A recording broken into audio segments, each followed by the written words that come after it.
This is the Perfectionism Project, the only podcast created specifically for perfectionists who are building businesses. I'm your host, Sam Laura Brown, perfectionism expert and entrepreneur. I teach perfectionists how to plan properly, consistently follow through, and rest without guilt so they can build profitable and fulfilling businesses without burning out.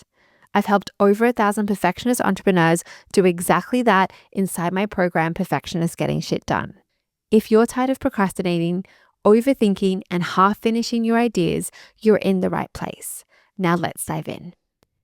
Today, I have a best of the podcast episode for you.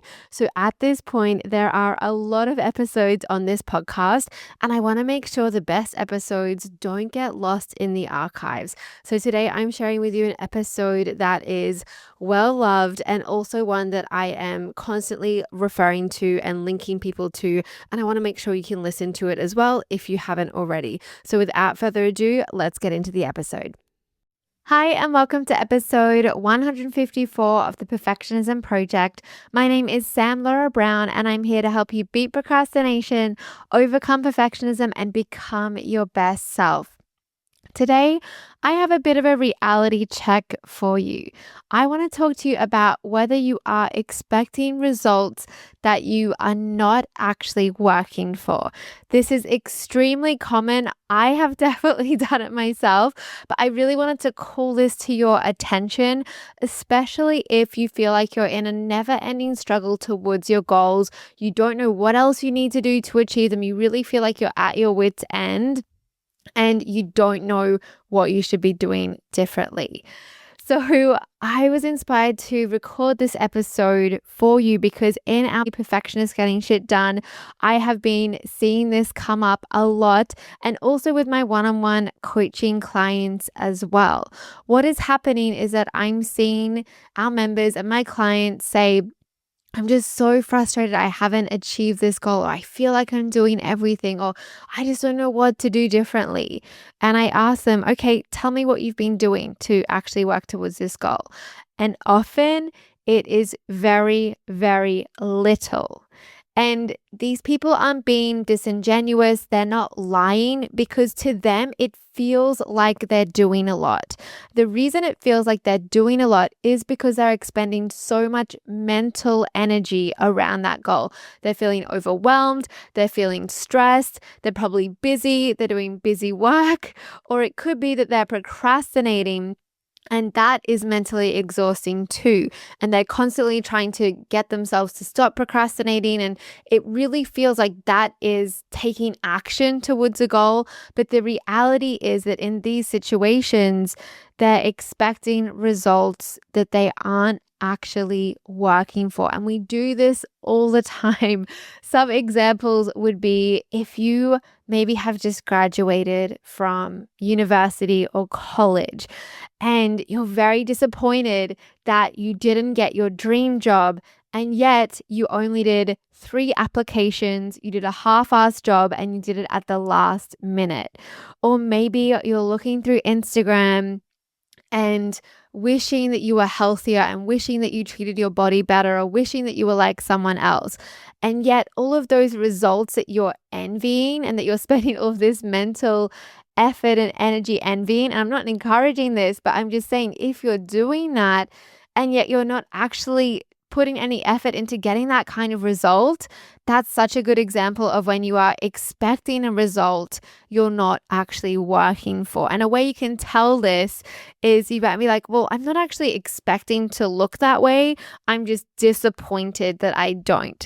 It's the same thing. If you were disappointed you don't have a certain result, that means that you're expecting that you should have it, that you have some kind of belief under there that that should be yours. So I really want you to have a think about whether you are expecting results that you're not actually working for. And I think this is a very interesting conversation topic for perfectionists, because with perfectionism, we have this belief that I need to do more to be more. And that belief makes us overwork and hustle and grind and overthink and do all of these different things. And we feel like we're putting so much energy into things, and that for me to be like, hey, maybe you should actually be doing more is kind of crazy to suggest.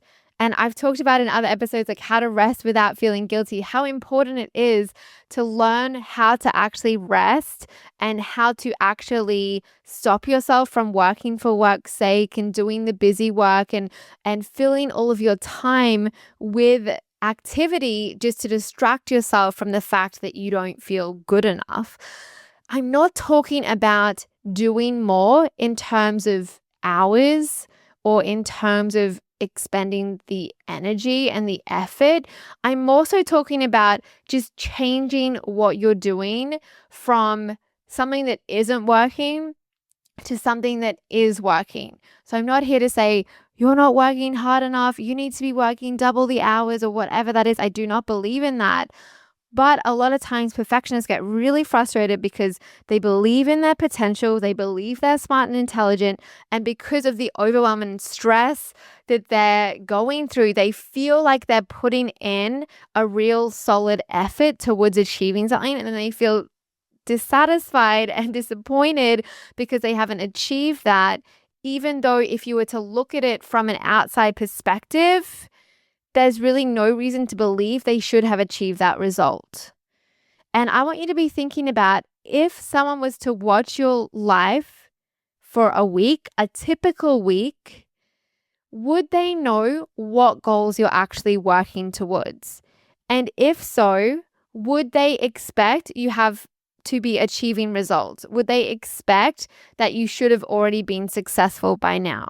If someone was to look at your life to watch you objectively, yes, they're kind and loving and all of that, but they're having an objective look at your life, would they know what you actually want? Or are you engaging in a lot of action that contradicts your goals? That is really the definition of self-sabotage, doing something that's in contradiction with what you want. And I know it's so much easier said than done. I'll just stop self-sabotaging. I have this whole podcast because of how challenging it is to stop self-sabotage. But I really want to call you out on this because a lot of times, the reason we aren't able to stop self-sabotage is because we don't even realize that it's going on. We think, I'm doing everything I can. I'm working my butt off. I'm struggling so hard. Why am I not getting results? The reason that you might not be getting results is because you aren't actually really putting in as much effort as you believe you are. It's got to be the right kind of effort. And usually it doesn't actually take that long to achieve what we want to achieve if we're willing to get uncomfortable, to do the scary things, and to feel vulnerable. They're all basically the same thing. If we are willing to experience those uncomfortable emotions as well as feeling restless, which is how you will feel when you want to procrastinate, but you don't actually let yourself do that. It's definitely how I feel when I am doing focused work or doing something and I really want to be doing something else. I have this real restless feeling, and it's so powerful to learn how to sit with that feeling and just let it be okay that it's there instead of needing to answer that by distracting yourself or scrolling through Instagram. And of course, like everything I share on this podcast, I have had a lot of my own experience with all of this that I'm sharing with you. But I really just want to bring your awareness to this, to really have a look at, am I expecting results that I am not working for? I know it really can feel like you are actually working very hard for something, but really just what's hard is the struggle and the procrastination and all of the mental activity, the indecision, the overwhelm, the stress, and we mistake that for action that's actually going to get us towards our goals. Something I want to mention on this topic too is in terms of doing mindset work, because often we feel like we need to get our beliefs to be perfect before we can take action. And I'll have members in our community saying this, or one-on-one coaching clients saying this, that I just feel like there's a belief that's stopping me. Yeah, it's going to be the case forever. There's always going to be a belief that is stopping you. If you're constantly up leveling your life, there will always be those beliefs for us to overcome It's so important to do the personal development mindset work, constantly looking for a journaling exercise or an affirmation to make yourself feel better, to feel more comfortable doing the scary thing isn't going to work. And it's really important to recognize whether you're placating yourself with these exercises, this mindset work to make yourself feel better so you can then go and do that uncomfortable thing. I want you to be thinking, if this is something that you've been doing, about acting as if you already believe the thing you want to believe. So when you find that you're stopped, you're in inaction, you're not doing what you want to be doing, instead of trying to believe the new thought that's going to help you get there, I want you to think about, what would someone who is doing what I want to be doing believe? What would they think about themselves? And really, if you can, choose a belief that's already accessible to you, that's already somewhat within your belief system, instead of believing or trying to believe something that's completely different. Have a think about what they might believe, how they would think in that situation. Find a belief that you can relate to the most, or that feels the most within your grasp. And then think about, okay, if I believed that, I don't believe it yet. I've still got work to do, and there will be time for that. But if I did believe that, what would I do in this situation? Then, instead of doing the mindset work, you do that thing, even though you don't yet have that belief there. You act as if you believe it. You take that action, and then you let that action produce a result that will then be evidence for the new belief you're trying to create. Because a lot of time, what happens is that we believe something isn't going to work. When we believe something won't work, what do? We first of all have a feeling that doesn't actually help us get anything done. If we have a belief this isn't going to work, that doesn't make us feel motivated and inspired and determined and persistent and resilient. For most of us, that makes us feel deflated, discouraged. How do we act when we feel discouraged? We don't do much. We don't actually take any action. What's the result of that? That it isn't working. And then that creates more and more evidence for our story that we're telling ourselves that it isn't working. This is something you have to become really aware of. I see this all the time in our community and with my one-on-one clients, because I was like, I just don't believe it's going to work, or it is working, or that it's possible. And when we unpack that and I go through it with them, they can see how believing that and acting in accordance with that has actually created the reality that it isn't working. Often when we have that thought, this isn't working, it feels like it's an observation. But usually we have created that reality by believing it's not going to work, or I'm not the type of person who could do that. We create the reality where it's not working, and then we use that as evidence to support our shitty belief that it's not working. Then we feel even more discouraged. We take less action. Then it still isn't working, and it just continues on and on and on. So to break out of that, instead of being in perfect belief about yourself and the goal that you're working towards, I really want you instead to have this approach of, okay, well, I'm going to act as if I believe that empowering belief that I want to have, even though I don't yet believe it. And let that create some new evidence for you that you can then use to support the new beliefs that you want to create. It's really important that we don't think that, okay, I need to have all of my beliefs perfectly in order. I need another journaling exercise to get to the bottom of this. I need another affirmation. I also want to really call this out too. If I see this in our community, people saying, I just need to get to the bottom of where this thought came from. And while it can be helpful to see when we first had a belief, it often just keeps us stuck because we're trying to dig through our past and figure out exactly where that came from and why we believe that thing. It's so important to recognize that your actions or lack of action isn't coming from the past. It's coming from the thoughts that you are thinking today. And some of those thoughts might be the same as the ones you had in the past. Our brain loves thinking the same thoughts over and over again. Apparently 95% of them are the same today as they were yesterday. So sure, it's been in your past as well as your present, but it's so empowering to recognize that your actions today come from your thoughts today. Yes, your brain might have really ingrained this certain belief and you have a really strong neural pathway for that belief, and your brain just goes there immediately without you even having to consciously think about it.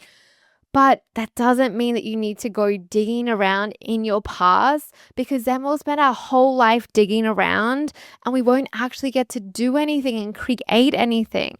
So that's been so helpful for me to recognize I don't need to know the root of this belief. I just need to learn how to actually create a new belief. And part of being able to create a new belief is letting it actually be okay that that belief is there. A lot of us make ourselves wrong for believing something, and it can be really challenging when you start getting more awareness around your thoughts. It can then be so easy to make yourself wrong for thinking a certain way. And it's so interesting. I hear this a lot, this idea of, well, once I'm aware of self-sabotage or once I'm aware of a disempowering thought, I should be able to change it. Like, I already know this, so why am I still doing it? I should be able to stop myself, but I can't. No, your brain is designed to be habitual so it can save energy for other things that might be more important that come up. So it's so important to have that self-compassion when you really start to create more awareness that it's okay that you have those beliefs that you have, and it's okay that you can see your self-sabotage and yet you still feel helpless to change it. That's part of it. The first step towards actually changing the belief that you have is having that self-compassionate awareness around that belief and just letting it be okay that it's there, and observing how it is contributing to your reality. Instead of immediately going, okay, I need to replace this with a positive thought. That's when we really get stuck, because we're trying to deny the thought that we do have and slap this positive band-aid over the top of it. And that just doesn't last because of the way that our brains are wired. And so perfectionists hate doing this because we want those quick results so we can feel good enough and we don't have to be in discomfort.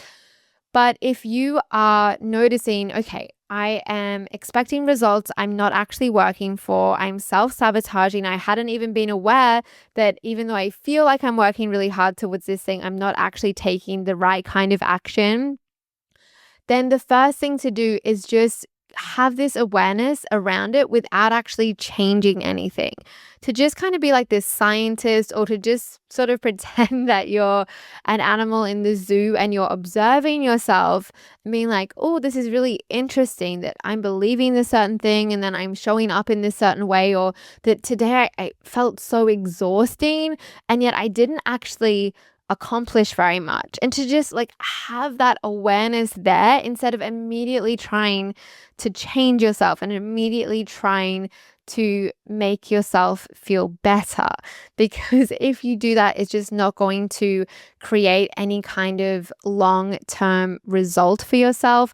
And I really want to help you create sustainable results and sustainable change, and to just really be self-compassionate with this personal development work that you are doing. Another thing I wanted to mention as well is to just bring your attention to how exhausting it is to be in your own way, because I know that when you're listening to this, if you do really feel like you are working your ass off, then you might feel like there's not potentially any more you could give, or you're just so exhausted as it is. How could you possibly do any more?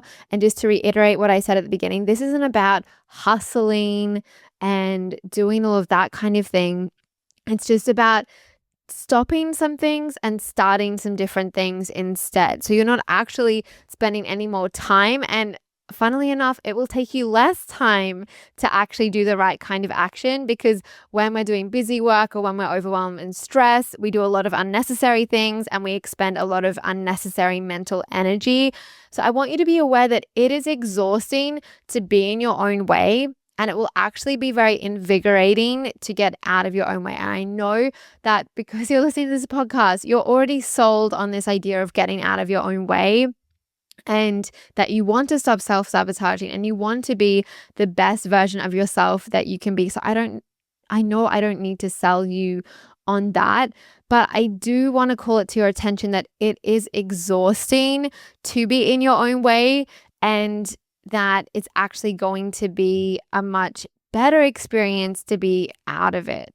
And by that, I mean as well that doing the uncomfortable, scary things is actually going to take you less time, and it's going to take you less energy as well, even though it will require courage and require you to show up perhaps in ways you haven't before. It is actually much quicker to do that than to expend all this mental energy that we do when it comes to procrastination, being undecided, overthinking.